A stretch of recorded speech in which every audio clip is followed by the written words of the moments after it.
not a frontman. You resist the temptation of this second reunion for a very long time. Yeah. Now, what made returning to Culture Club so difficult for you?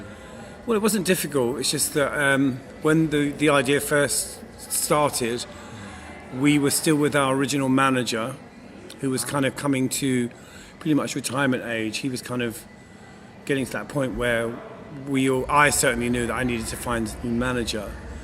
And I think the other guys felt the same. And what was being offered in terms of a tour just wasn't exciting to me. I just felt that it wasn't the right thing. I didn't feel comfortable about it. I didn't feel that we had connected sufficiently to be able to go on the road. And I was looking for a manager. I really wanted a manager. And it took me like 2 or 3 years to find the right manager. I went through a few, and eventually I found someone that I really liked. And that made the whole idea of going on the road make more sense, because I had someone who, you know, would look after me properly, and there was trusting, all that kind of thing, you know. And I also, you know, I wanted to be, you know, like when a footballer goes to play a football match, they have to be match ready. I wanted to be in a better place physically, mentally, emotionally. I wasn't ready, you know, and I didn't feel like I would be the best version of myself for the band, you know. And so, you know, by the time we did the tour in 2015, I felt like I was ready to go out on the road. I was ready to, you know, to take on that task, you know, because it's quite difficult to... We've just been on the road for 5 months. It's a long time. And you have to be ready for that. You can't just do it, you know. Were you avoiding the reunion maybe also a little bit because of the former relationship involved? I mean, there are feelings involved. Like what? Be specific. I can't work with vagueness. What do you mean? I hope you're not talking about me and John. Jesus Christ. Well, that's ridiculous. I mean, that is really it's the most ridiculous thing you could ever say. Yeah, right. I mean, it's so long ago that, you know, and certainly that would never be, if I felt that way, I certainly wouldn't be on the road with John, Roy and Mikey. You know, that would be impossible, you know. So, you know, talking about me and John's like talking about dinosaurs roaming the earth. It's so ridiculous. I mean, we are so comfortable with each other. You know, John has a whole nother life now. I have a whole nother life. You know, it's like he has 3 children. I mean, that's how far away we are from each other in terms of, you know, our relationship. It's like a mythical beast. It's so crazy that people think that. Before you focused on... But also, another important thing to say, you know, people move on. You know, they move on and they become happy. I would never want to go back to where I was 30 years ago. You know, I mean, I'm a very different person now. My needs are very different. I would never want to be in a kind of relationship that I was in when I was like 19, 20. That would never work for me. I'm just not. I'm not a victim anymore. Right. Do you really want to hurt me? You can't. I won't let you. That's how it is now. You know, so I mean, you know, it's always fascinating when people bring up that thing of me and John, because I think it's so funny. It's like, it's just, there is no thing.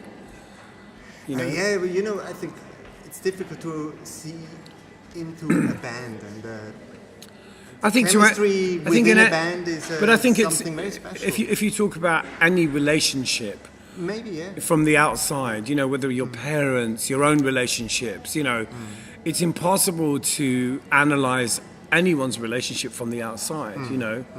And even if you spent some time with us, you wouldn't necessarily understand the dynamic, you know. I mean, we're a band, and I feel like the only time we really make sense is on stage. The rest of the time, I do find myself thinking, what am I doing with these people? Who are they? What do they want? You know, I mean, that's the nature of bands, that, you know, you are, you know, you're not necessarily people that have anything in common. You're just musicians that have come together by some weird cosmic osmosis, accident, whatever it may be. And, you know, you're stuck with what you've created. You know, we are Culture Club. There's nothing we can do about that now. And I think at this point, it's about allowing people to be who they are. you know, allowing people to have their own personalities, to choose your battles. It's really about being grown up, which is a really, you know, it's a scary concept for a musician. Growing up, you know, and I think that's what it's about. It's about, you know, what's important. Yeah. What are you going to fight about? Fight about things that matter. Don't fight about things that don't matter. You know, choose your wars, you know, I think. You reacted on David Bowie's death, and now Yeah. this week we learned Pete that Pete Burns died. Yeah. Can you share a memory you have with him? I have so many funny memories of Pete Burns. I mean, when I first met Pete Burns, he walked up to me in the 70s and said, "You've copied my look." No way. That was the At first. the Blitz Club? Or? No, this was at a club called the Camden Palace. Right.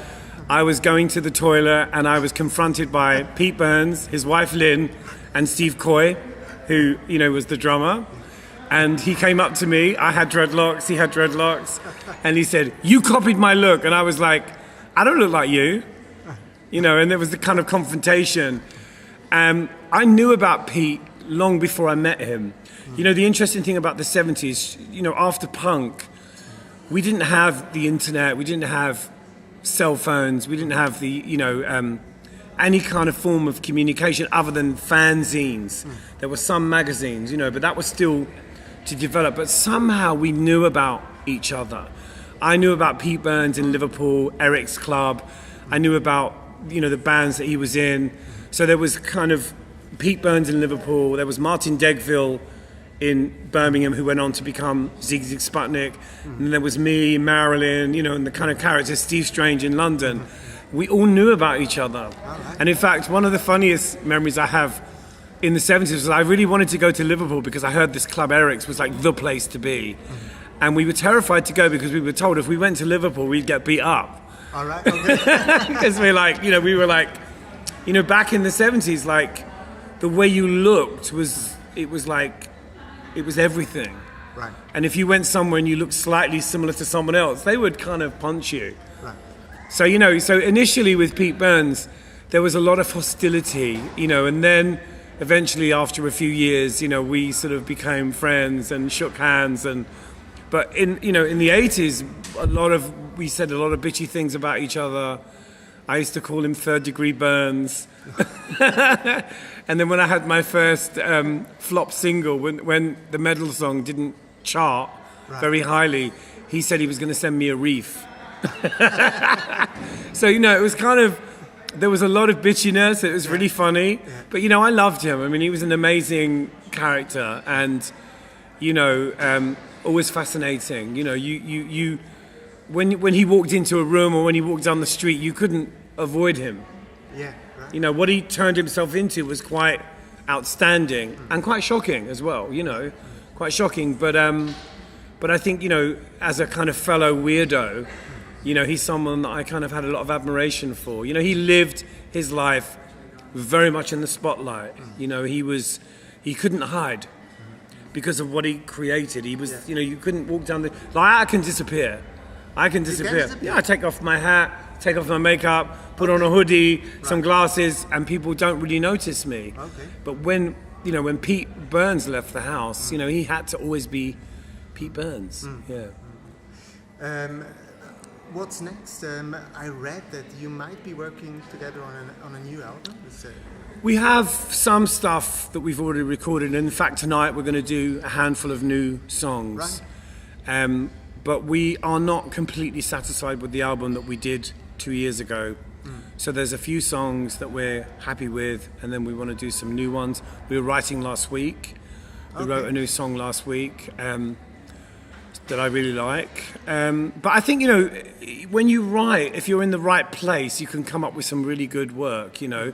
Having been on the road for 5 months, I think we're really in a pretty good place in terms of writing and recording. And we, you know, with the new songs, we can kind of tell what works with the audience, you know, which ones go down well, which ones maybe need a bit of work, you know. So it's interesting. We're going to do like, I think 3 new songs tonight. Oh, right. One of my favourite songs is a song called Different Man, Right.